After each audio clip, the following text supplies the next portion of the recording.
Mga taga-suporta ni Coach Tim Cone mula sa Gilas, Pilipinas at sa Barangay Ginebra, masaya sa naging pagpili sa kanya bilang susunod na hawak ng ating national team. Pero may pangamba ngayon yung mga solid Ginebra fans dahil sa posibleng mangyari sa kanilang koponan. At Carl Tamayo, saan nga ba susunod na maglalaro? At pag-usapan natin itong magiging laban ngayon ng Strong Group Philippines kontra nga sa UAE. Pero bago yan, huwag kalimutan mag-like at mag-subscribe bilang pagsuporta. Dito nga sa naging pasabog kahapon ni Homer Saison kung saan ibinalita niya na si Coach Tim Cone na nga ang napili ng Samahang Basketball ng Pilipinas para humawak ng ating national team. At dahil nga dyan ay natuwa itong mga taga-suporta, no? Kahit ako gusto ko talaga itong si Coach Tim Cone at maging syempre itong mga Ginebra fans, no? Kasi alam naman natin na milyon-milyon itong mga taga-suporta ng Barangay Ginebra. Pero ang tanong nila mga kabasketball, sino ang susunod na hahawak ng Barangay Ginebra? Matatandaan na napilitang umalis diyan nga sa TNT etong si Coach Chot Reyes para mag full time sa ating Gilas, Pilipinas.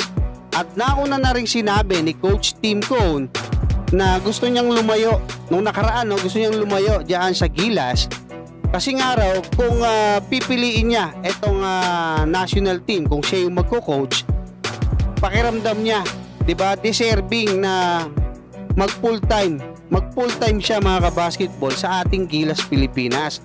Ngayon doon sa mga comment section ng mga Barangay Ginebra groups, no, kasi napakarami niyan mga kabasketball at napakarami ng mga followers, ang daming comment, iba-iba yung sinasabi nila, paano na yung Ginebra, pero yun yung tanong na talagang pangkaraniwan, paano na yung Ginebra, sino yung hawak? Si assistant coach Richard Del Rosario, 'di ba? Sila JDB, sila Tenorio, marami silang sinasabi. Pero yun nga, tingnan natin kasi hindi natin masisi yung mga taga-suporta na itong Barangay Ginebra kasi alam naman natin kung gaano kahusay itong si Coach Tim Cone. 25 na championship yung hawak-hawak niya sa kanyang balikat. Pero tabayanan natin mga kabasketball, basta tayo, masaya tayo, si Coach Tim Cone ang hawak ng ating Gilas, Pilipinas. Sa ibang balita naman mga kabasketball, pumutok kagabi yung balita na itong si Carl Tamayo ng UQ Golden Kings ay hindi na maglalaro para sa kanyang koponan, no? At uuwi nga siya dito sa Pilipinas, pero ayon din sa mga balitang lumabas ay paplanuhin itong si Carl Tamayo yung kanilang susunod na hakbang para nga sa kanyang karir. Matatandaan mga kabasketball na hindi naging maganda yung playing time niya dito sa Rukyu, no? Buti nga ngayong season nakakapaglaro na siya. Nung last year halos bangko siya, di ba? Pero ngayon nakikita natin lumiliit na naman yung minuto niya.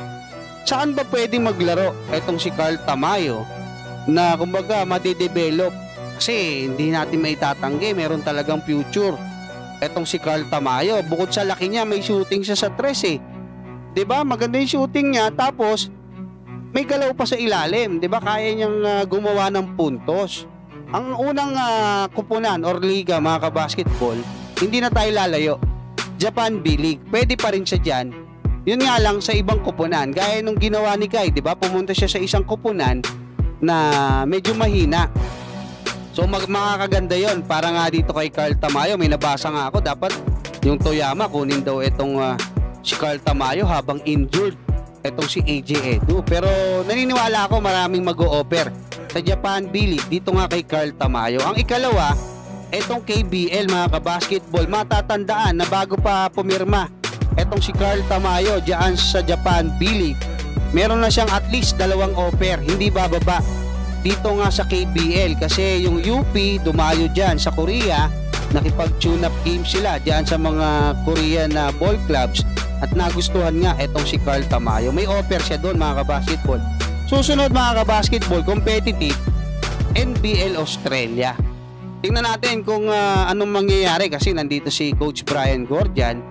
Malay mo, no? Hindi natin masabi, pero kung ang tinutukoy natin magiging competitive or ma-develop pa etong si Carl Tamayo, NBL ako. Pero nandiyan pa rin naman, kung gusto nyo dito na sa Pilipinas, MPBL ang isa sa pwede niyang puntahan.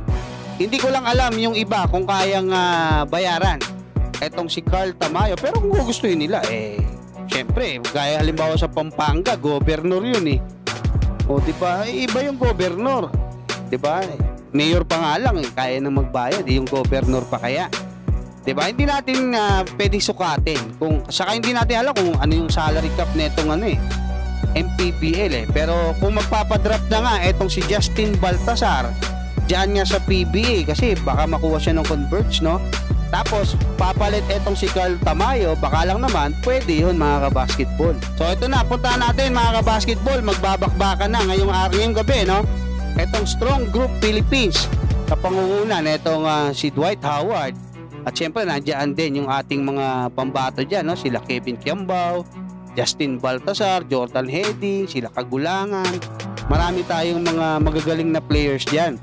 At ang makakalaban nila ay itong UAE. Sinilip ko itong mga players nila mga kabasketball. Meron silang 16 na players. Hindi ko lang alam kung sino yung isasalang nilang 12 mamaya. Pero isa lang yung nakita kong import nila, no? Itong si DeMarco Christian. So tiningnan ko yung iba puro mga taga UAE na. Hindi ko lang alam yung iba kung naturalized player kasi may kamukha nga si Kwame na malaki din na negro So tabayan na natin mga kabasketball kung gaano kalakas itong UAE, no? Sorry. So anong oras yan? Alas 11:15 ng gabi dito sa atin sa Pilipinas. Hanggang dyan muna mga kabasketball. Maraming salamat at God bless sa inyong lahat.